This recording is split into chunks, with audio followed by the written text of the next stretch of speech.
Deməli, belə bir məsələyə baxaq. Dağın ətəyində okean səviyyəsindən 160 metr hündürlükdə atmosfer təzyiqi 680 millimetr civə sütunu olarsa, 2240 metr yüksəklikdə atmosfer təzyiqini hesablayın. Deməli, dağın ətəyində belə bir sxem çəkirik.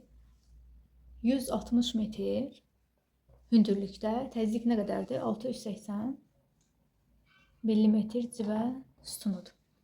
Və bizdən soruşur 2240 metr hündürlükdə. Buradan qeyd edirik. 2240 metr hündürlükdə atmosfer təzyiqi nə qədər olar? Biz bilirik ki, hündürlüyə doğru getdikcə təzyiq aşağı düşür. Və ilk növbədə bu iki nöqtə arasında hündürlük fərqini tapmalıyıq. Yəni 2240 çıxılsın 160 metr. Bu da bərabərdir 2080 metr. Deməli, bu iki nöqtə arasında 2080 metr fərq var. Bəs nə qədər təzyiq fərqi var? Təzyiq hündürlüyə doğru azalır və hansı qanuna uyğunluqla hər 10 metr hündürlüyə doğru getdikcə 1 millimetr civə sütunu təzyiq aşağı düşür. Əgər 10 metrdə bir civə sütunu aşağı düşürsə, 2080 metrdə tapırıq ki, nə qədər aşağı düşər. Deməli, buradan da 2080-i 10-a bölürük, 208 millimetr civə sütunu.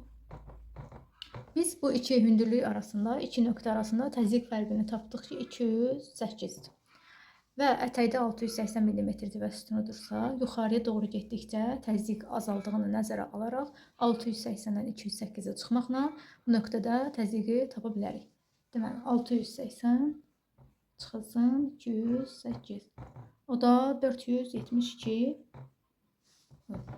Deməli, o da 472 millimetr civə sütunu. Buradan qeyd edirik. 472 millimetr civə sütunu.